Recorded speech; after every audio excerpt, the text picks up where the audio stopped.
સુરત શહેર Sachin police station વિસ્તારમાં non veg હોટલો અને ધાબાઓ પર ફૂડ એન્ડ ડ્રગ્સ તથા એફએસએલ સાથે સરપ્રાઇઝ ચેકિંગ.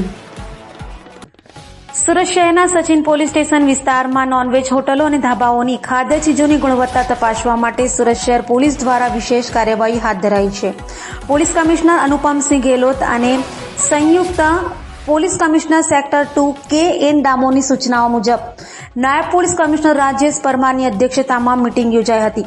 આ મીટિંગમાં નોનવેજ હોટલો અને ધાબાઓમાં ખાદ્ય ચીજ તરીકે વપરાતી માંસની ગુણવત્તા અંગે કાયદેસરની ચેકિંગ કરવાની સૂચના આપવામાં આવી હતી. આ કામગીરીમાં મદદનીશ પોલીસ કમિશનર એન.પી.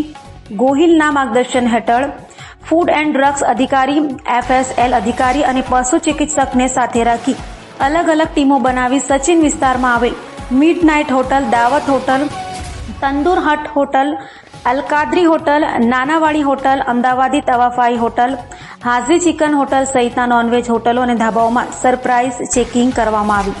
ચેકિંગ દરમિયાન શંકાસ્પદ નોનવેજ ફૂડના નમૂનાઓ લેવામાં આવ્યા અને પુષ્ટિકરણ માટે મોકલવામાં આવ્યા છે. પુષ્ટિકરણ અહેવાલ મળતા આગળની કાયદેસરની કાર્યવાહી હાથ ધરવામાં આવશે. આ પગલાંથી ખાદ્ય સુરક્ષા તેમજ નાગરિકોના આરોગ્યની સુરક્ષા સુનિશ્ચિત કરવામાં આવશે. સુરત પોલીસ આ પ્રકારની નિયમિત ચેકિંગ દ્વારા ખાદ્ય વ્યવસાયોમાં ગેરકાયદેસર પ્રવૃત્તિઓને અટકાવવાનું લક્ષ્ય રાખે છે. સચિન પોલીસ સ્ટેશન વિસ્તારમાં નોનવેજની હોટલ અને ધાબાઓ ચાલતા હોય છે. ત્યાં કોઈ અખાદ્ય વસ્તુઓ જે સ્વાસ્થ્યને હાનિકારક મળતી હોય એ મળે છે કે નહીં એ બાબતે ખાતરી કરવા માટે સ્થાનિક પોલીસ અને તેની સાથે સાથે ફૂડ એન્ડ ડ્રગ્સ વિભાગના અધિકારી અને એફએસએલના અધિકારીઓ અને વેટરનરી ડૉક્ટર્સ આ બધાની સંયુક્ત ટીમે ચેકિંગની કાર્યવાહી હાથ ધરેલી હતી.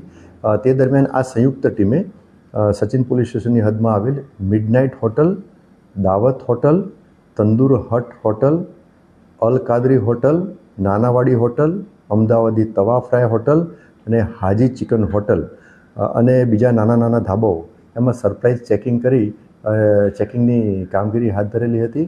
અને આ ધાબા અને હોટલોમાં વિવિધ સેમ્પલો એફએસએલના અધિકારી અને ફૂડ એન્ડ ડ્રગ્સના વિભાગના અધિકારીઓએ સાથે રાખી અને લેવામાં આવેલી હતી.